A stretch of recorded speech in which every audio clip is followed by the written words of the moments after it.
Channel पर शुरू होने वाली नई श्रृंखला, जिसमें हम भारत और चीन के अंतर्राष्ट्रीय संबंधों, इतिहास, वर्तमान और भविष्य पर चिंतन मनन करेंगे।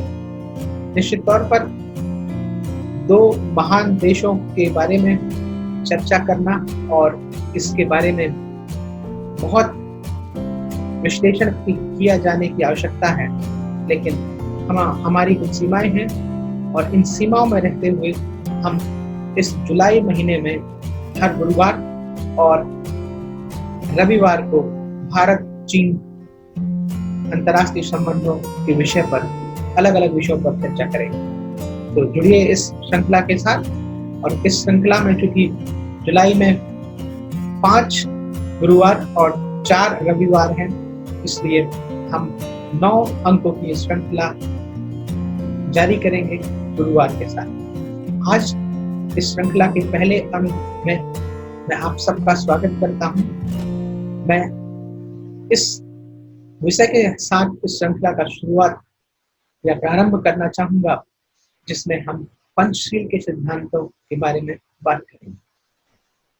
वो तो पंचशील भारत और चीन के अंतर्राष्ट्रीय संबंधों की शुरुआत भर है, लेकिन अगर हम प्राचीन भारत की या प्राचीनतम इतिहास की बात करें तो भारत और चीन के अंतर्राष्ट्रीय संबंधों के अलग अलग साम्राज्यों में मिलते रहने के बहुत सारे प्रमाण भारत और चीन में अलग अलग तरह से मिलते आए हैं। अगर हम भारत की बात एक आजाद और स्वतंत्र संप्रभु राष्ट्र के तौर पर करते हैं तो 1947 के बाद से ही भारत और चीन के अंतर्राष्ट्रीय संबंधों की एक रूपरेखा बन गई थी। भारत चीन के लिए हमेशा से एक महत्वपूर्ण देश रहा है, लेकिन ये महत्व कई अर्थों में नकारात्मक भी जाना गया है। हालांकि 1954 में जब पंचशील के सिद्धांत की बात की जा रही थी, तो भारत चीन मैत्री दुनिया में एक नए अंतर्राष्ट्रीय संबंधों के तौर पर जानी जा रही थी। यहाँ ये बात कह देना बहुत प्रासंगिक होगा कि भारत में पंडित नेहरू और उनके चीनी काउंटर पार्ट के द्वारा पंचशील के समझौते पर हस्ताक्षर किया गया 1953 और इसको 1954 के अंदर अमली जामा पहनाया गया। दिसंबर 1953 में इस विषय की चर्चा की गई और 1954 अप्रैल के महीने में इस बात का पटाक्षेप कर दिया गया कि भारत और चीन हिंदी चीनी भाई भाई हैं और इस विषय में 5 बिंदुओं की एक रूपरेखा पंचशील के सिद्धांतों के विषय के रूप में जानी गई। पंचशील के सिद्धांत यूं तो 5 point of Indo China diplomacy के नाम से जाना जाता है और स्वतंत्र भारत के इतिहास में चीन को लेकर एक बहुत बड़ी स्ट्रेटेजिक रणनीति थी, जिसको भारतीय विदेश नीति का एक बहुत बड़ा मूल माना जाता है और कई समय तक या कई वर्षों तक भारत की विदेश नीति चीन के प्रति इन्हीं सिद्धांतों के आसपास घूमती रही। लेकिन यह दुर्भाग्य की बात थी 1954 से 1962 तक आते आते शायद पंचशील के सिद्धांत वास्तविकता में चीन के द्वारा इनका हनन किया गया और भारत को चीन के साथ एक युद्ध के तौर पर आमने सामने आना पड़ा। इस सिद्धांत के पहले की रूपरेखा के बारे में थोड़ा चर्चा कर लेते हैं। जब भारत और दक्षिण एशिया के बहुत सारे देश आजाद हो रहे थे, तो इस विषय पर बहुत जोर था कि दुनिया जो कि ध्रुवों में या पोलर वर्ल्ड में बटी हुई थी, अमेरिका या रशिया या United states of Soviet Russia के साथ दोनों ही महाशक्तियों के बीच दुनिया को बंटना था। इस समय पंडित नेहरू की एक दूरदर्शी डिप्लोमेसी, जिसे हम गुटनिरपेक्षता आंदोलन या गुटनिरपेक्षता की नीति भी कहते हैं, भी एक बहुत बड़ा मूलक इस विषय में रहा। इस विषय में भारत ने न केवल अग्रणी रोल या भूमिका अदा की, इसके साथ साथ भारत में चीन के साथ संबंध स्थापित कर अंतर्राष्ट्रीय पटल पर अपनी पहली छाप छोड़ी और इस बात का दुनिया को एहतराम या एक्नॉलेजमेंट कराया कि भारत किसी भी तरह के ध्रुवीकरण में नहीं बंटना चाहता। लेकिन एक बात तय थी, भारत के इस विध्रुवीय दुनिया में रहने की वजह से बहुत सारी नए समीकरण अंतर्राष्ट्रीय संबंधों में बनने लगे, जिसमें भारत चीन का समायोजन एक या अंतर्राष्ट्रीय संबंध एक बड़ा विषय था। ये तो भारत और चीन एक दूसरे के लिए बहुत महत्वपूर्ण रणनीतिकार देश है, और इन दोनों ही देशों की के जो भूगोल है या भौगोलिक परिस्थिति है, उन दोनों को एक पड़ोसी के तौर पर प्रतिक्षेपित करती है। इस लिहाज से भी और इस महत्वपूर्ण लिहाज से भी कि ये दुनिया के दो बड़े जनसंख्या और आबादी वाले देश हैं। इसके अलावा चीन और भारत वो भूभाग है जहां दुनिया की आबादी का एक बहुत बड़ा तबका रहता है। इसके अलावा यहाँ रहने वाले आबादी का सबसे ज्यादा प्रतिशत दुनिया की सबसे युवा आबादी का है। लेकिन इन संबंधों के साथ साथ बहुत सारी चुनौतियां भी आई। भारत और चीन के अंदर अलग अलग तरह की सरकारें थी और उनके अपने अपने हित थे। भारत के रणनीतिक विस्तार की नीति हमेशा से अपनी सीमाओं तक रहने की थी, जबकि चीन की नीति हमेशा विस्तारवाद की थी। और यही वो कारण था जिसकी वजह से भारत के पड़ोसी देश जैसे नेपाल, भूटान, तिब्बत और जो कि दुर्भाग्य से या भौगोलिक परिस्थितियों की वजह से चीन के भी पड़ोसी देश थे, इन विषयों पर धीरे धीरे भारत और चीन के बीच टकराव की स्थिति बनने लगी।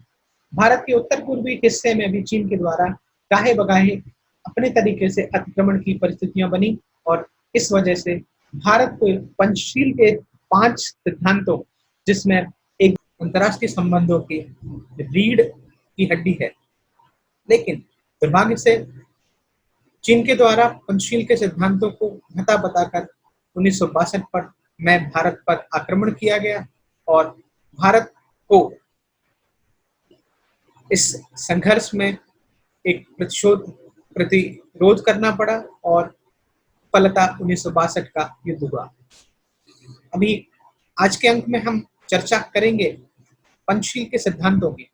पंचशील के सिद्धांत 5 वो सिद्धांत हैं जिसमें दो संप्रभु राष्ट्र भारत और चीन, सबसे पहले तो दोनों राष्ट्र एक दूसरे की सीमाओं का आदर करेंगे, वे दूसरे की सीमाओं पर आक्रमण नहीं करेंगे, वे एक दूसरे के आंतरिक मामलों में या अंतरंग मसलों में मध्यस्थ नहीं बनेंगे या किसी भी तरह की कोई रुकावट या हस्तक्षेप नहीं करेंगे। इसके साथ वे शांतिपूर्ण सहअस्तित्व रखेंगे और हमेशा एक सौहार्दपूर्ण माहौल का क्रियान्वयन एक दूसरे के लिए करते रहेंगे। 1954 में जब 29 अप्रैल को इन सिद्धांतों को भारत और चीन में के द्वारा बीजिंग में हस्ताक्षर किए गए, तब किसी ने नहीं सोचा था कि आगे आने वाले समय में भारत चीन अंतर्राष्ट्रीय संबंध बहुत अच्छे नहीं रहेंगे। भारत चीन अंतर्राष्ट्रीय संबंधों के पीछे चीन की साम्राज्य विस्तार की नीति या विस्तारवाद की नीति और दक्षिण एशिया में और पूरे एशिया महाद्वीप में अपने आप को स्थापित करने की नीति है, वो हमेशा हस्तक्षेप करती रही। इसके अलावा दक्षिण एशिया की जो सामरिक स्थिति थी और आगे आने वाले समय में पूर्वी और पश्चिमी पाकिस्तान और उसमें होने वाली हलचल के द्वारा भारत के आंतरिक मसलों में मामलों में जो दखल दिया जाता रहा, उसमें चाइना या चीन की पाकिस्तान के साथ की मित्रता भी भारत और चीन के अंतर्राष्ट्रीय संबंधों पर भारी पड़ी। और कालांतर में देखा गया कि बहुत सारे ऐसी स्थितियां बनी जहां पर भारत चीन के साथ कई मानदंडों पर एक साथ खरा नहीं उतर पा रहा था। शांतिपूर्ण सहअस्तित्व की स्थिति तो छोड़िए, हम कई मसलों पर बहुत बड़े टकरावों की स्थिति से गुजरे हैं इन विषयों पर आगे आने वाले अंकों में हम चर्चा करेंगे। आज के पहले अंक में हमने भारत और चीन के अंतर्राष्ट्रीय संबंधों का जिक्र इसलिए भी किया क्योंकि आज ये विषय बहुत प्रासंगिक है और हम इन विषयों पर एक सूक्ष्म विश्लेषण करके भारत और चीन जो दक्षिण एशिया की या एशिया की बहुत महत्वपूर्ण शक्तियां हैं और दुनिया की होने वाली बहुत महत्वपूर्ण शक्तियां हो सकती हैं या हैं, तो उनके बारे में हम विश्लेषण करेंगे। हमारा ध्येय है कि भारत के लोग और हम सब लोग चीन और भारत के संबंधों के बारे में बेहतर जानें। निश्चित तौर पर किसी भी स्थिति में चीन के द्वारा हमारे देश पर किए जाने वाले दखल या हमारे देश की 1 इंच मिट्टी या भूमि को अगर अतिक्रमण किया जाता है तो भारत उसका जवाब बहुत अच्छे से देना जानता है। न केवल सामरिक तौर पर, शस्त्रों के तौर पर हमारे पास बौद्धिक या नागरिक बल भी है जिसके द्वारा हम ये जवाब दे सकते हैं।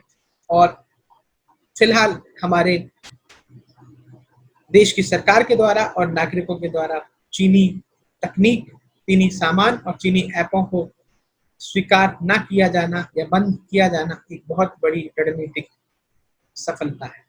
हम इस अंक के द्वारा चीन और भारत के संबंधों पर जानते रहेंगे। निश्चित तौर पर भारत एक संप्रभु राष्ट्र है और ऐसा राष्ट्र है जो शांति को हमेशा पसंद करता है और कहते हैं जो शांति का प्रतिनिधित्व करता है, जो सह अस्तित्व का प्रतिनिधित्व करता है, उसकी विजय हमेशा।